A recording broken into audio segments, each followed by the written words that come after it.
strategy for insuring Cisco. What are you actually insuring today? And maybe for the other panelists to talk more about some of your clients as well, saying these are the 2 or 3 things that we're starting to talk about. So I don't know whether I answer your question, but we'd love to get access to some of the data. And I think you can speak for the entire room here to help you solve issues.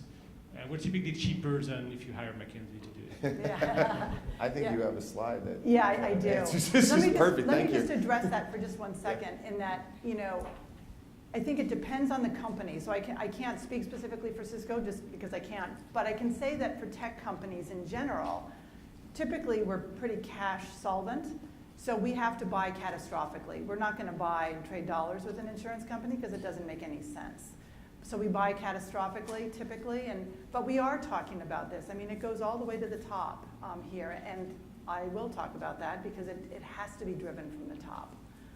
There are many things. I also manage business continuity, business resiliency for the company, and if that isn't driven from the top, it's not going to happen. So.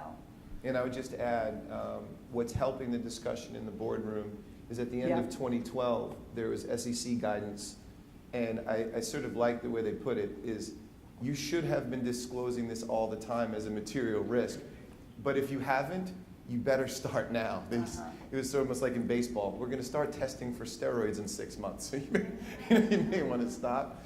And that I think is happening. It's really good for us because there's more conversation in the boardroom.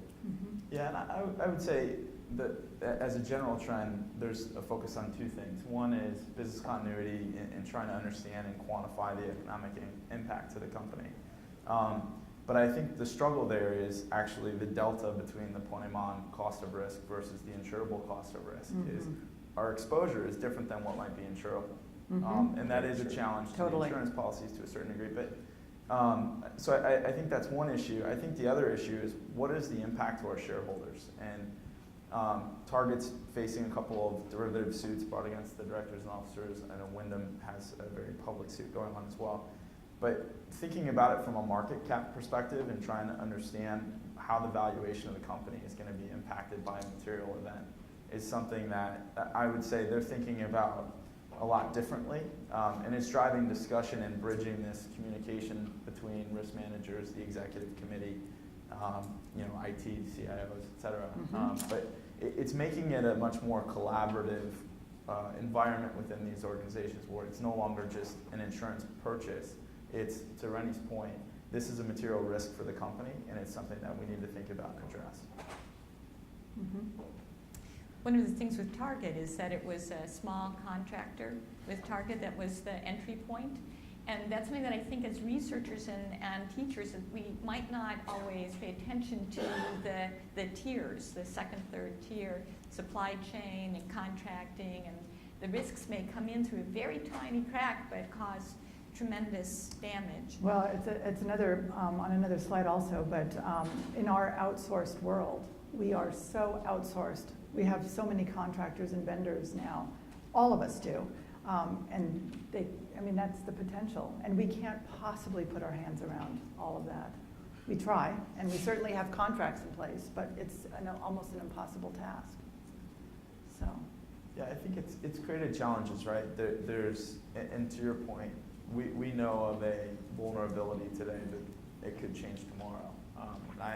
I've had other discussions where I actually have a picture of Wile E. Coyote, the cartoon from Looney Tunes. And I think it's a great analogy for cyber exposure from a security control perspective.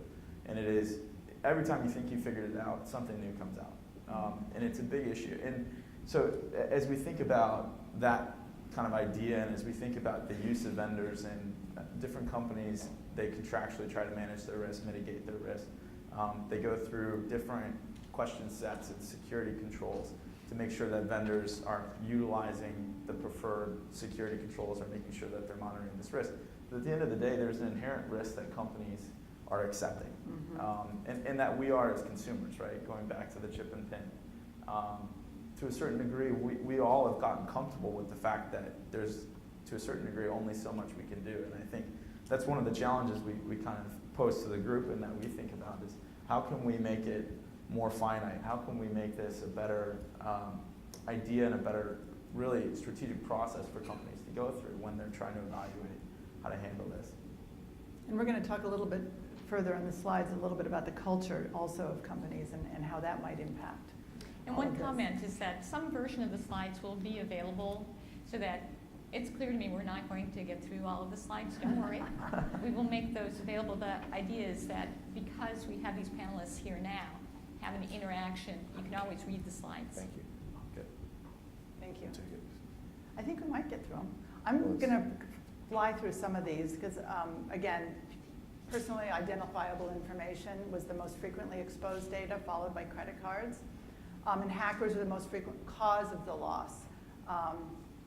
But again, I think, getting back to what the potential is and how damaging it was, and I think a lot of times so far, it hasn't been the Katrina, it hasn't been huge. But 10 years from now, might that be different? So, Go ahead.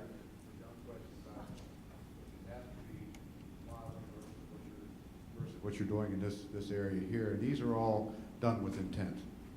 You've got acts of nature that cause, whether it's earthquakes, wind, flood, and so there's random component to that. I think it's very different than what you're looking at. This is much more akin to terrorism risk, except it's a lot more frequent.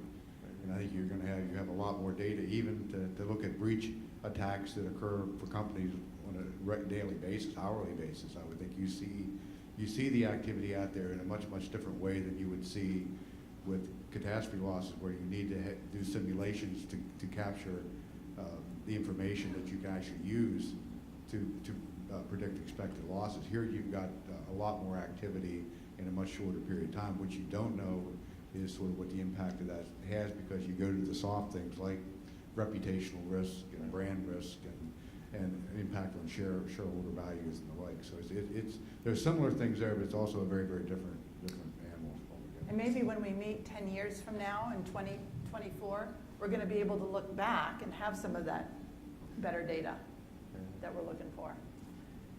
So this is always an interesting slide to me. So we're all talking about bring your own device, and many companies are dealing with that. Many tech companies also. And so there's a belief that we're already here. The future is here. It's just not widely distributed yet. I mean, we're certainly getting there. So, Do you have a question? oh, Yes, I guess I just had a question with the definition of the risk. It sounds like, and this may be the intent, is that cyber risk is based on a malicious intent, and it's narrowly defined in that way. So it would not include the negligent sharing of private information by a company. That's not actually, malicious. I would, as a risk manager, I got to deal with it all. So we have, you have the potential of somebody leaving their laptop and having some critical information. We have a health center on site. I mean, there's some critical information right there. Okay, would Y2K be cyber risk? Yeah. How many people stored water and rice and all that kind of stuff when they thought Yeah. that was going to happen? Yeah. What I would say is, I think what we've seen and what we hear and read about most is that which is malicious intent, because it's better news, right? Other than somebody accidentally leaving, a box of records in the trunk of their car that gets stolen, doesn't make necessarily great news. And I think the result, the largest amount of records lost has a lot to do with malicious intent. But the risk itself, when that chief information security officer is trying to establish a perimeter that protects even from that person who left their password as administrator, kind of a thing. You try to build all those things to not allow for that to happen. But cyber risk most certainly includes the negligence in addition to the malicious, without doubt. And so my other question was, who owns the risk? Because your business decisions, such as how user-friendly you are for employees, how open you are to customers. You can have customers who have access to their own claims. You can have medical providers for work comp that are paid automatically. And every time you do that, and those are business decisions, you have security issues. And so who owns this risk? Is it just IT? Then they're going to shut everything down. versus. That's right. I think, you know, it's a good question, and I think it's a difficult question. I think to some extent, I would say every single employee owns it, but it's a hard one. Again, I think it certainly gets to the top. It has to be driven from the top. I was going to talk a little bit about some basic philosophy here that many tech companies share about having an open culture. We allow social media. I can get on Facebook all day long if I want to. I better not, but I could. And they don't prevent it. And it doesn't matter if it's the device that Cisco offers me or if it's my own device, I can get on social media during the day. There are other companies that cannot, they block it. So, you know, being open, does that create more risk or not? If they told me I couldn't, would I do it anyway? So, you know, there's all kinds of different ways to look at this. We certainly look at making sure that we build a culture of awareness, making sure that we have proactive controls in place, you know, all of that, trust but verify. But again, my question is, does culture and the type of culture that you promote within the corporation, how does that affect risk and cyber risk specifically? And I would answer your question about ownership in two perspectives. One, from a regulatory standpoint, it's whose data is it, right? So even it's downstream and it's in the hand of a vendor. I've got clients that mistakenly say, well, I outsource all the processing of my credit card, so it's not my problem. And the truth is, well, the customer that walked into your store and gave you their credit card, they don't know about that processor. So the law goes back to who owns the data, no matter how far it goes downstream. And then secondarily, from an internal standpoint, it has to be cross-functional. There has to be someone in charge, and that could be legal, that could be finance, that could be risk management, but the team most certainly has to be cross-functional because it has to be a culture of data protection and not simply it's IT's problem. Because you said exactly right. If you let it just to IT, you'll lose productivity. The second something, they'll just say, shut it all down. And you can't continue to go along with your business if you're like that. So from the outside, the regulators say, who initially owned the data, because then you're responsible downstream, and then internally it's cross-functional. And I would add to that so we talked a little bit during the evaluation of the different studies, right? Ponemon, Net Diligence, Verizon has good studies. Well, to a certain degree, there's this delta of soft costs versus hard costs. And I think from a hard cost perspective, that Rennie's point addresses that issue, right? Retailers, healthcare, FIs, they're going to have to address that risk in order to respond to the regulatory statutes that are out there, et cetera. But from a soft cost perspective, companies need to think about the inherent reputational risk that they take on, whether it's as a vendor or as a channel to the vendor. And so I think that issue is something that's kind of being addressed in terms of companies that are working with other companies, business-to-business transactions. I think from an internal perspective, to add to Rennie's comment, if it were just IT, that's actually the area that tends to be managed pretty well.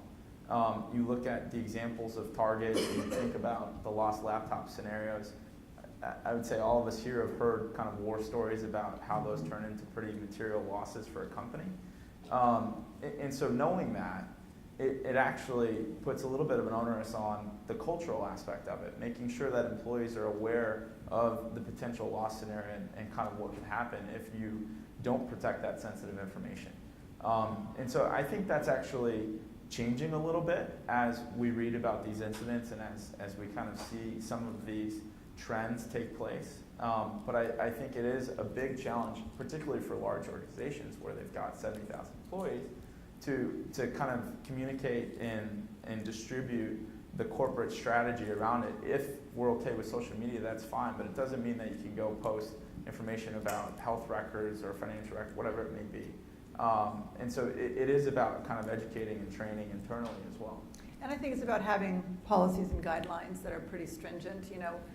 With contracting, I mean, I can't go out and contract with somebody. I have to go through a whole procedure in order to be able to do that, in order to protect the company.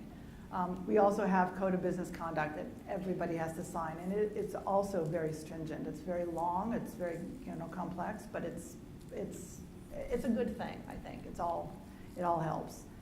So let me just continue here. Some of our top priorities: protecting our brand, our customers, and improving our products. Our products are helping to protect people. It happens to be a little bit unique in our situation. So some of the things I wanted to touch on this slide particularly were the continuity plans. Because I'm involved in the resilience side, I think that from what I've seen, I took this over about 2 years ago on the business continuity side. And from what I've seen, it is so important to have it, number one, driven from the top, and number two, that you test. And we have had numerous tests. We're pretty agnostic in terms of the risk, although we've done cyber before, but we're pretty agnostic because it could be anything that comes at our companies. So that's something that we're really working on to perfect.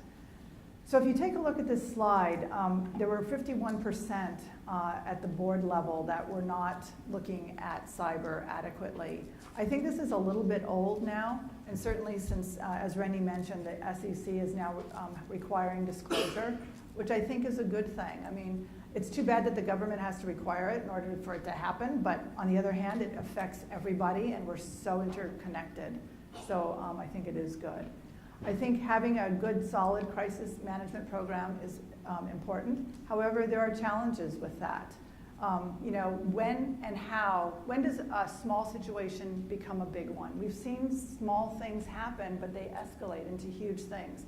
So having that escalation process is important, putting the right mechanisms in place. And perception is reality. How many things have happened where companies have mismanaged the crisis? We know all of them. I mean, we can think of numerous, and they've just been managed badly. And the company doesn't do well with that. So some of my final thoughts, and then I'd like to move this on so that Brent can take his slides. But I think it's important that we are managing this very rapidly changing world, that we have that we cultivate a security culture, and it does start at the top. I think the most important thing on this thing, though, is that we are a business and we're going to take risks. We've got to grow, we're going to take risks. So we have to figure out what makes sense for us and balance that from there. And also the last thing on this is measuring, because I don't think you can manage things unless you measure it. So we try to do that the best we can. So with that, Brent? Great. And just real quick, can I get a time check? We got about 35 minutes or so. Okay. Great. So, and before I get into the coverage, and I may not spend a ton of time on the coverage, quite honestly, I think this actually summarizes a lot of the discussion that we've had thus far. One of the things that I think, both from an insured perspective, if we're talking strictly from an insurance procurement process, from a brokerage perspective, from an underwriter's perspective, that we're challenged with is the insurance policies that you can potentially buy don't necessarily address the entire risk. There are things that you are inherently accepting as a risk as a company and as you conduct business. But in order to kind of quantify what that risk looks like for a company, and in order to determine what risks you have that are insurable versus not, we believe in a process where we address a lot of different aspects of how sensitive information is kind of commingled and utilized internally. And so we talk about security and privacy risk, the bottom right quadrant, quite oftenly. And I think insurance companies post-December have really invested a lot of time, a lot of resources to drive this discussion with their insureds. And it's been a good thing, in my opinion, where we're creating more dialogue around the actual security controls that are utilized by an organization. We're really bridging IT and risk, and in some cases finance, in order to develop the underwriting message that's presented to insurance companies, and that's important. The pieces that are changing, quite honestly, are the technology risk and the vendor or contractual risks that companies have to face. And so it kind of segues into this discussion around what vendors are we utilizing. With Target, and it's well known at this point that it was an air conditioning vendor that created the vulnerability. So from an underwriting perspective, and Rennie and I have joked about this in the past, and I'm going to hold him to it later this year, Target was a great risk from an underwriting perspective. A lot of companies actually felt that the security controls maintained by Target as an organization were very sound. But the vendor and contractual risk is the piece that created a catastrophic event. So how do we expand security and privacy risk assessments to also address how companies utilize vendors, what vendors are doing to protect sensitive information when they become in the care, custody, control of that information, and then contractually, what limitations are placed on that risk transfer. So if it's a small vendor and they don't have the balance sheet to sustain an event like what happened with Target, what does that mean for Target? Should they be addressing that in a different way when they purchase insurance or think about their business continuity planning? When negotiating contracts, prioritizing what's most important, indemnity, limited liability cap, insurance requirements, going through that procurement process is becoming more important. And I think collectively, and I'll speak very briefly to the media and intellectual property risk because I think it's important when we evaluate the use of social media. There's a little bit of a generational issue, and I realize that I may be kind of questioned for this, but as we think about the people that you guys are teaching, and as we think about the next generation that's kind of growing within organizations and how open they are with confidential information, and how unconcerned they seem to be about sharing social security numbers, credit card information, et cetera, the use of social media within an organization, the ease of communicating messages, instant messenger, email, everything else that we utilize to transact business, it does create a new risk that companies need to think about. And I think it emphasizes this cultural risk management philosophy that Leslie was speaking to earlier, where we need to create procedures and training and development to make sure that people understand what's considered confidential and what's not, and what is transmittable through some of those different methods or forums and what shouldn't be. Overall, and I realize it may be difficult to read, but in the middle, it really addresses the fact that the risk transfer piece, the purchase of insurance and really the insurance policies that Rennie and I negotiate and we talk through with our clients, that's really just one piece of the puzzle.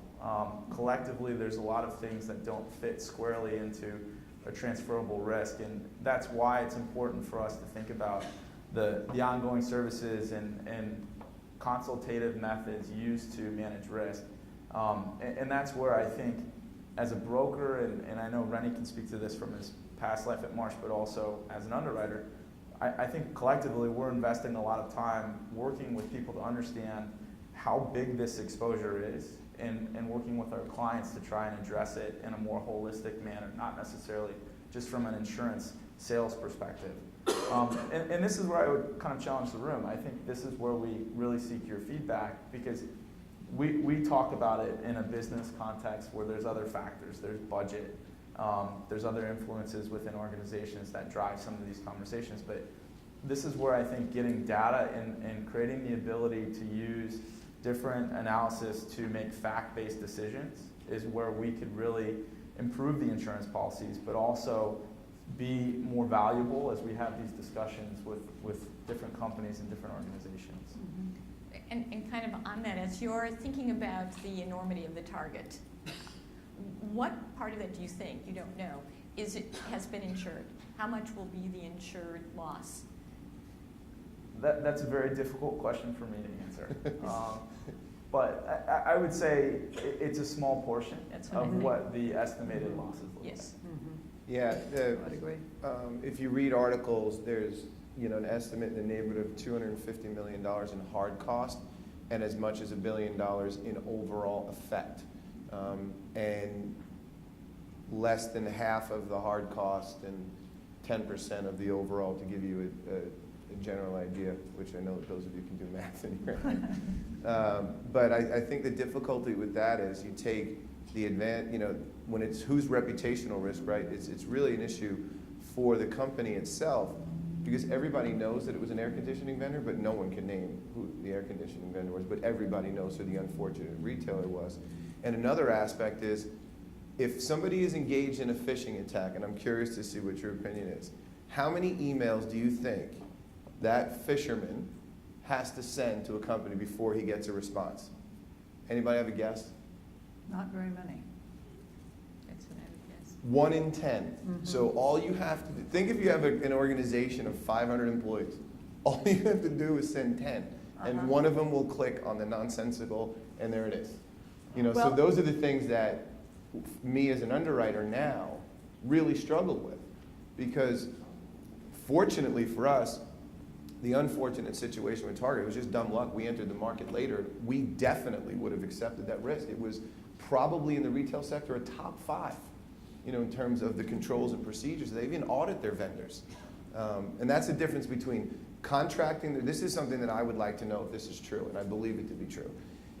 Contracting out the risk with the vendors, making them take the indemnification obligation, it's not their reputational risk, so they'll say yes to that, and maybe they'll even buy insurance.